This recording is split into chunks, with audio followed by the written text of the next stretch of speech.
VHS horror series on YouTube are becoming more and more popular. As the popularity rises, it's difficult to find the hidden gold among the many jump scare reliant ones with little to no hidden lore. But if you search for long enough, you'll eventually find the Walten Files, a Five Nights at Freddy's inspired series. This series is packed full with distorted faces, deep lore, and gore. As you can guess, with anything involved with Five Nights at Freddy's, there will be people killed and stuffed inside of suits. Oh, and of course, dead kids. Most of the timeline is explained at this point, but the person possessing Bond, the main attraction, is very unclear. That's why I'll be going over who I think is in Bond.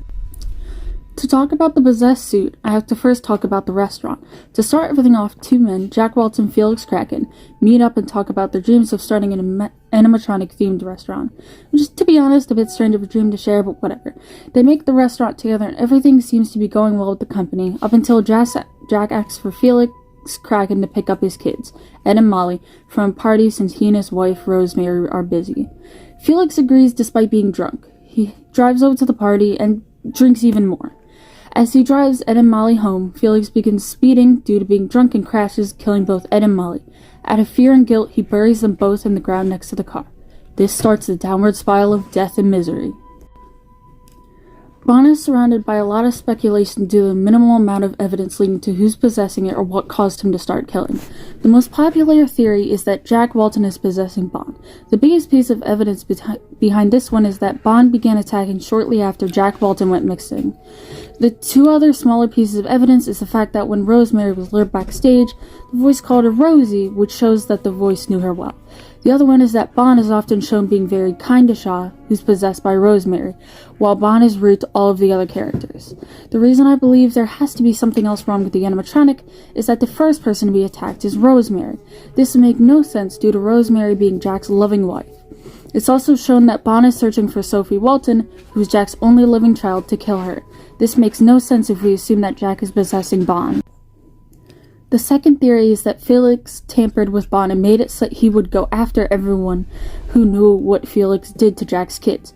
This also doesn't make sense due to most of the people dying having no idea what Felix did, or at least none of the videos show it. The only people this makes sense for is maybe Jack and Rosemary. It would also make sense that the lead engineer would be killed for trying to fix Bond, but none of the other deaths quite make sense. This theory is good, but not good enough. What I believe is the best theory is a combination between the two of them. I believe that Jack Walton is inside of Bond and is possessing it, but I also believe that Felix messed with Bond to make it hunt for anyone who might figure out that he killed the kids. This would make sense due to it solidifying the reason for most of the deaths. It also makes sense how Jack would end up in Bond. My theory starts off with after Felix kills the kids, he then tampers with Bond, making it kill Jack, who then begins possessing him. Bond then learns and kills Rosemary due to his programming. After that, the engineer attempts to fix Bond. Bond's programming makes him fight back. I then believe that Ashley was murdered due to being too close to the animatronics with the dead bodies in them. I also believe the hunt for Sophie would make sense because the program would make sure that anyone with any connection to the kids would be killed. The extremely horrific and graphic deaths also make sense because the deaths would be influenced by Jack's anger at his lost and presumably dead kids. Despite this explaining Bond's possession, there's still a ton more to theorize about. I suggest you watch this series so you can theorize it about yourself.